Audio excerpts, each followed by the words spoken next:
любима на празника в детската градина. Послушай колко много песни знае. Погледай как хорцето си играе. И колко стихчета научихме само, за да те зарадваме, моя мила мамо. Добре си не дошла и вие, госпожо директор, на нашето тържество. А сега аплодирайте нашите деца.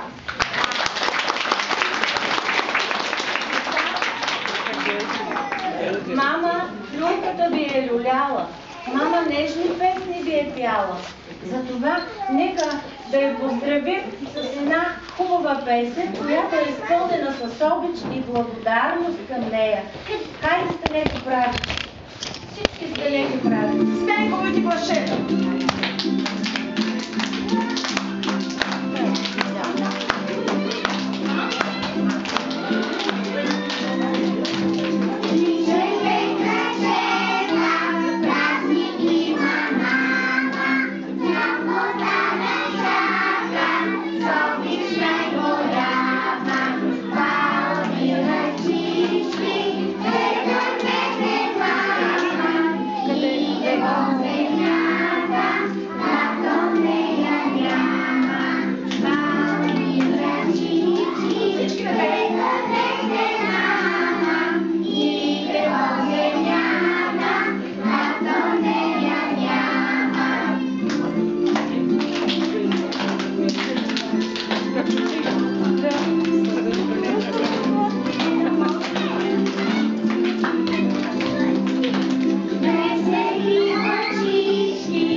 Честит празник и от нас. Аз съм Зайко. Аз съм Роси. Ние с Зайко живеем в тази група и виждаме всичко. Кой си би, кой си гледа, кой слуша. Всичко знаем ние. Например, аз, както се вися на стената и виждам, че има деца, които не умеят да играят с играчките. Хвърлят ги, ритат ги, карат се за тях. Те тук ли са? Тук ли са тези деца? О, да, тук са. Я да излезе Марчето отпред с неговото гласче. Марти, излезе отпред. Мартинчо, да. Аз съм Мими, ти после ме мантули. Аз съм Марти. Обърни се. Силко, че не се чува. Трудно ние правим вири, моля те, Госпожа, прости. Прощава. Трябва аплодисменти за Марти да дойде Теодор. Той също е в този отбор. Силко. Аз съм Аз се казвам? Аз се казвам Теодор и съм същото отбор. С Марти или пък с Огнян, че правим вири, дължи за нашата госпожи. За ужас за нашата и да дойде Део. Мама, баба, господата да ми свалят тук си с нас.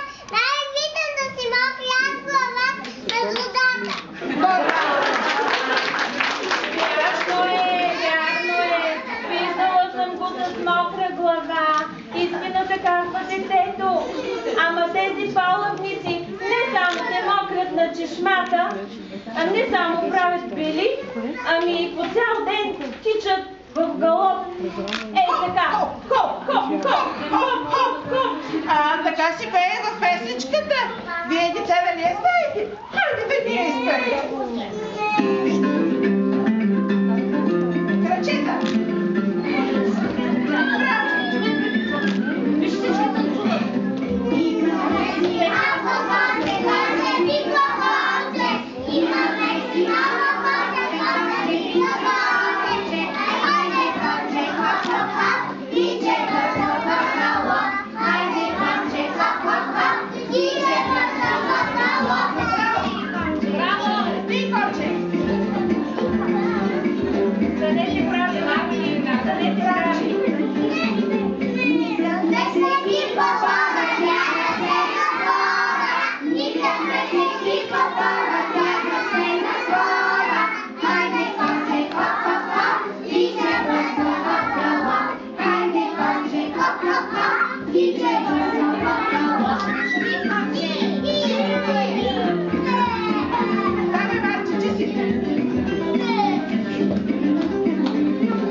тряскали с фломастери.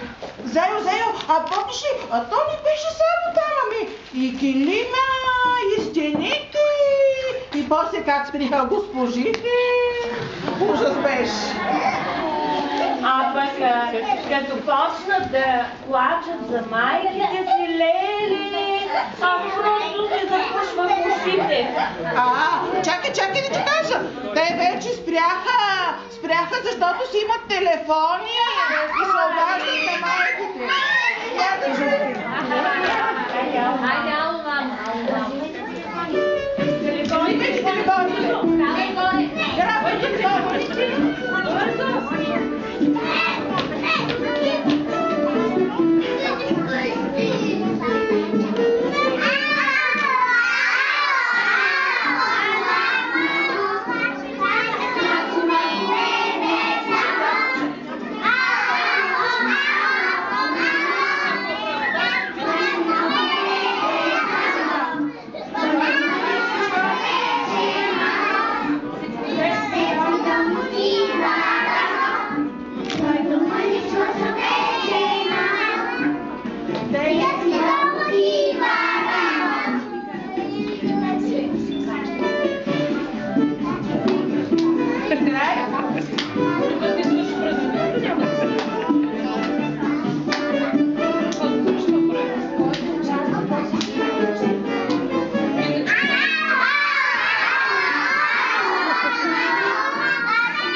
Когато вашите деца седнат на масата да обядват, какво чувам?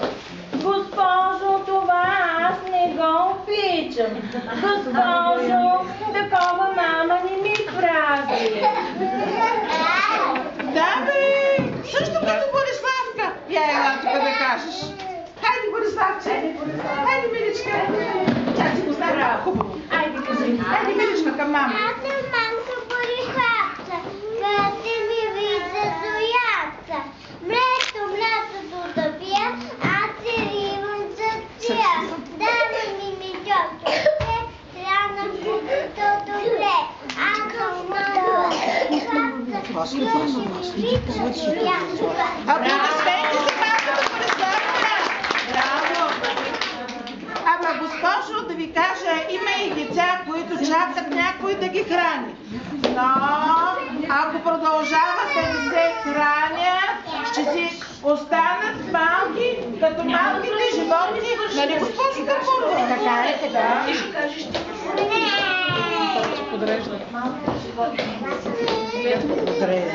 Като малките животни. Бързо отивай като малките животни. Аз съм тук. Бързо. Аз съм малко кладенце, той не ме познава. Ранят ми големо мяу, всякога се прави. Мяу, мяу, мяу, мяу, мяу, мяу, мяу, мяу, мяу, мяу, мяу, мяу, мяу, мяу, мяу, мяу, мяу, мяу, мяу, мяу.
Зайко, ама да не забравяме, че тези празника на майките.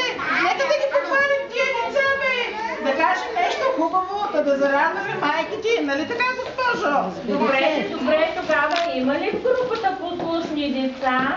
О, вече всички са послушни. Хайде да излезем името отпред да каже колко е добичка. Силното гласче към мама. Кака ми ме наричат, мене всички ме обичат. Идвам тук сама самичка и сама гадя.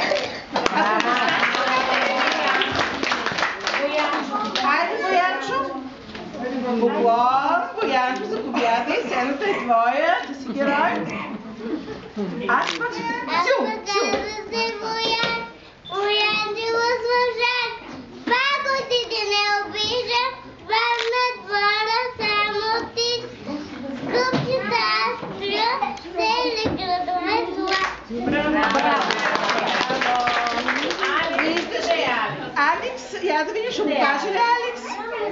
Тук е. Айде от места. Ама госпожа, те защото толкова слушат и баба Марта и върца. Мартиничка, чуваш ли, зайко? Аз забравям да кажа това. Виждаш ли? Да, ама те знаят и песен за Мартиничката. Станете, деца, всички да го кажем. Колко хубаво да го пеем.